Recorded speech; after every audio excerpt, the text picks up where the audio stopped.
आप सभी को राधे राधे। आज हम लोग एक ऐसे एक्सरसाइज को सीखने जा रहे हैं जिसको कि हम लोग 7th या 8th में भी थे तब भी इसको सॉल्व कर सकते थे। ठीक है, तो चलिए स्टार्ट करते हैं क्वेश्चन नंबर 1 से।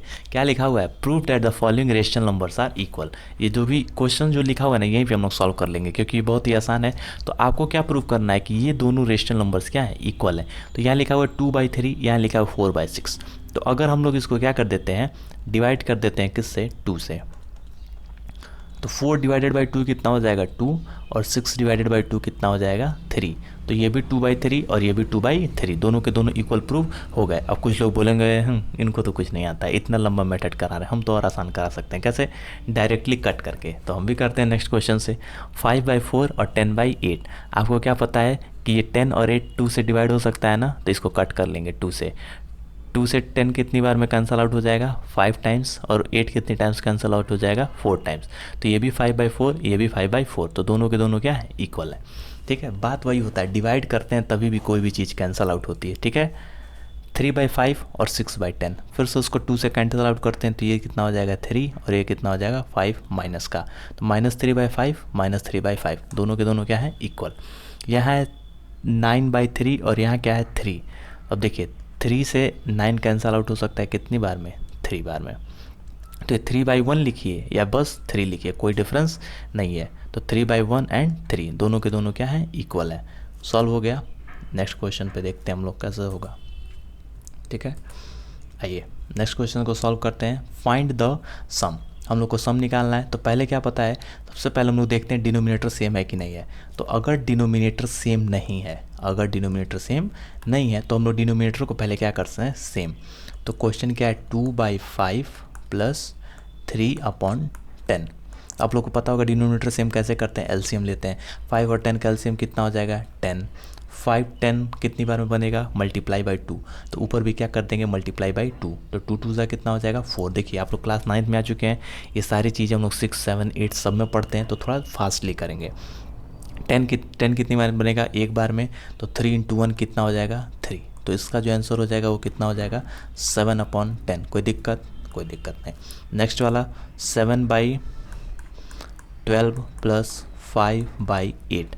तो 8 और 12 का जो एलसीएम होगा वो कितना हो जाएगा, ऐसे सबसे छोटा सा नंबर सोचिए ना जो दोनों के टेबल में आ जाए। तो 12 2 24, 8 3 24। तो एलसीएम कितना हो जाएगा इसका 24। तो 12 24 कितनी बार में बनेगा, 2 बार में। तो 7 2 14 प्लस 8 24 कितनी बार में बनेगा, 3 बार में। तो 5 3 15। ये आंसर कितना हो जाएगा 29/24। ध्यान से देखिएगा।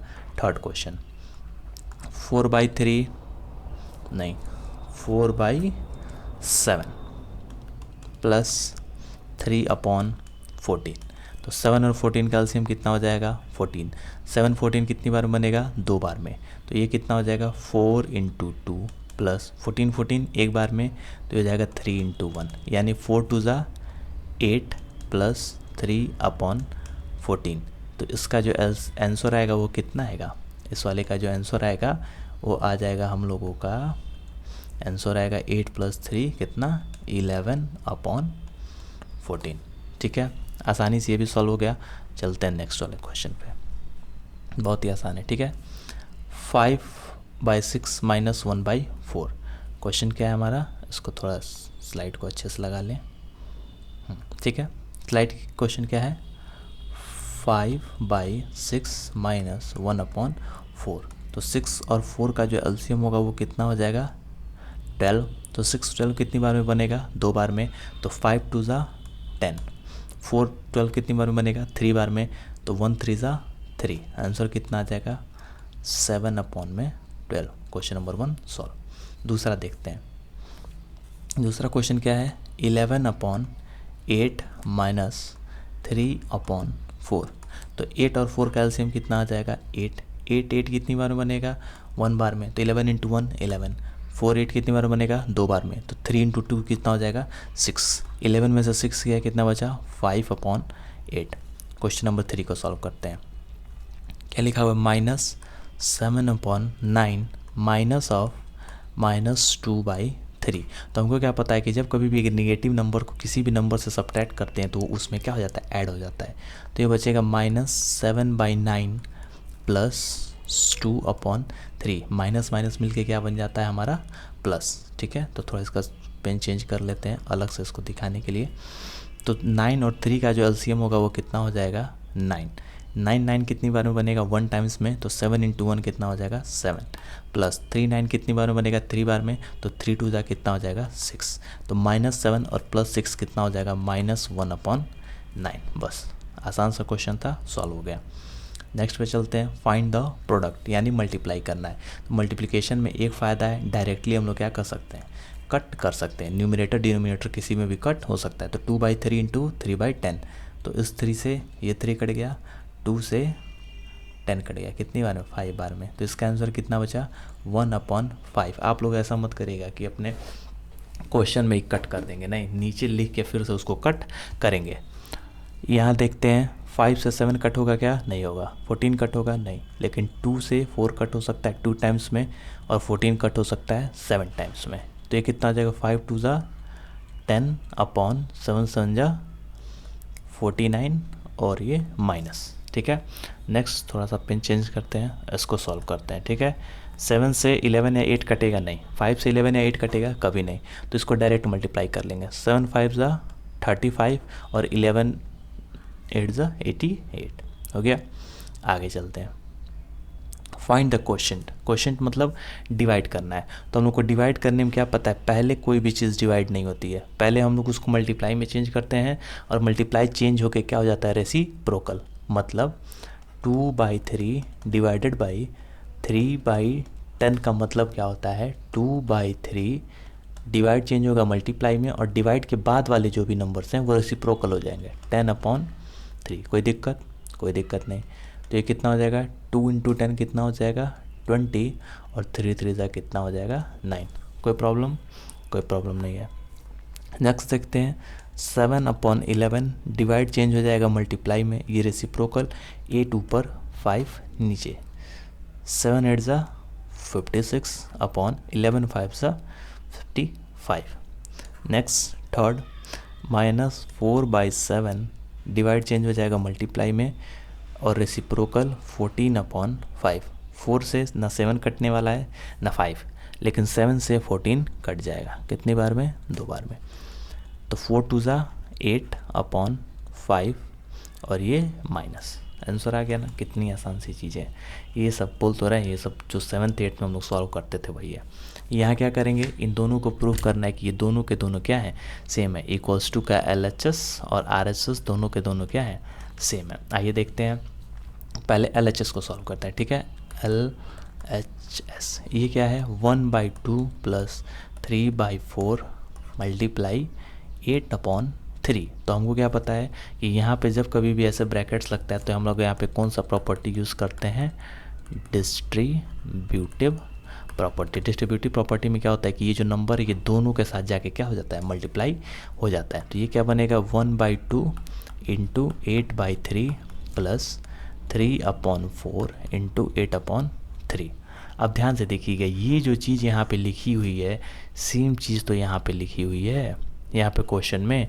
तो दोनों के दोनों आपस में सेम हो गए कि नहीं हो गए, आराम से हो गए। ठीक है, यहाँ से भी कर सकते हैं, और चाहे तो इसके आगे हम लोग इसका आंसर भी निकाल सकते हैं। यहाँ से भी शो कर सकते हैं कि देखिए दोनों के दोनों जब क्वेश्चन ही सेम हो गया तो आंसर तो सेम आएंगे। ठीक है, लेकिन हम लोग इसको थोड़ा सा सॉल्व कर लेते हैं आगे। तो जैसे इसको सॉल्व करेंगे तो क्या ये 8 कट जाएगा 2 से 4 टाइम्स में, ये कट जाएगा इससे 2 टाइम्स में, ये 3 से 3 कट गया कितनी टाइम्स में 1। ठीक है, और कुछ कटने वाला है क्या, नहीं, कुछ नहीं कटेगा। तो ये कितना बचा 1 × 4 कितना हो गया 4/3 + 2 × 1 2/1। तो 3 और 1 का जो एलसीएम होगा वो कितना हो जाएगा 3। तो 3 से 3 ये रह जाएगा, तो ये हो जाएगा 4 + 1 3 कितनी बार में बनेगा 3 टाइम्स में, तो 3 2 ज़ा 6, यानी कितना हो जाएगा 10/3। अब RHS को सॉल्व कर लेते हैं इधर। ये तो पहले ही शो हो गया था, लेकिन बस एक फॉर्मेलिटी हम लोग कर रहे हैं। 1/2 × 8/3 + 3/4 × 8/3, चीज़ें वही आएंगी। 2 से 8 कट गया 4 टाइम्स में, 4 से ये कट गया 2 टाइम्स में, ये कट गया 1 बार में, ये बचा 4/3 + 2/1। एलसीएम फिर से 3 से 3 बचा एक बार में, तो ये 4 इंटू 1 प्लस 1 से 3 कितनी बार बनेगा, 3 बार में, तो 2 3 ज़ा 6, 10/3, तो 10/3 यहाँ भी, 10/3 यहाँ भी, तो RHS is equals to LHS। ठीक है, हो गया, शो कर दिया हम लोग। आगे चलते हैं नेक्स्ट क्वेश्चन पे। Simplify the following using distributive property. तो आपको पता है कि डिस्ट्रीब्यूटिव प्रॉपर्टी में क्या होता है, जो ब्रैकेट के बाहर होता है वो दोनों अंदर वाले में मल्टीप्लाई हो जाता है। तो इसका मतलब हुआ 7/9 मल्टीप्लाई पहले वाले से 6/7 माइनस 7/9 मल्टीप्लाई सेकेंड वाले से। 7 से 7 कट गया, 3 से 6 कटेगा कितनी बार में, 2 टाइम्स में, और 9 कटेगा 3 टाइम्स में। 3 से ये 9 कटी कितनी बार में कट गया, 3 टाइम्स में। अब इसको देखते हैं, 2 इंटू 1 कितना हो जाएगा 2, 3 इंटू 1 कितना हो जाएगा 3, माइनस 7 इंटू 1 कितना हो जाएगा 7/4, 3 से कितना हो गया 12। ठीक है, तो इसका आंसर कितना आ जाएगा 12 और 3 का एलसीएम कितना हो जाएगा 12। 12 कितनी बार में बनेगा 4 टाइम्स में, तो 2 को भी किससे मल्टीप्लाई करेंगे 4 से। 12 कितनी बार बनेगा 1 टाइम्स में, तो 7 इंटू 1, 4 2 ज़ा 8 माइनस 7 1 ज़ा 7/12। इसका ये आंसर कितना आ जाएगा 1/12। सिंपल सी बात है। नेक्स्ट आगे आइए, find the rational number such that इधर LHS इक्वल्स टू RHS।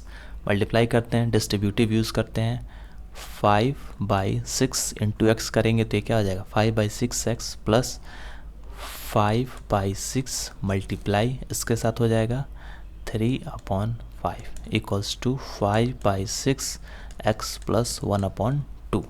ठीक है, x का वैल्यू निकालना है, तो ये 3 से ये कट जाएगा कितनी बार में 2 बार में, और ये 5 से 5 कट जाएगा कितनी बार में 1 बार में। तो ये बचा क्या 5/6x plus 1/2 is equals to 5/6x plus 1/2। ठीक है, तो ये आपका हो गया। इसको हम लोग वेरिएबल वाले को एक साइड करेंगे, नंबर्स वाले को एक साइड, तो 5/6x माइनस 5/6x ये वाला इधर आ गया, ये क्या बच गया 1/2 माइनस 1/2। तो यहाँ से ये कितना हो गया 0।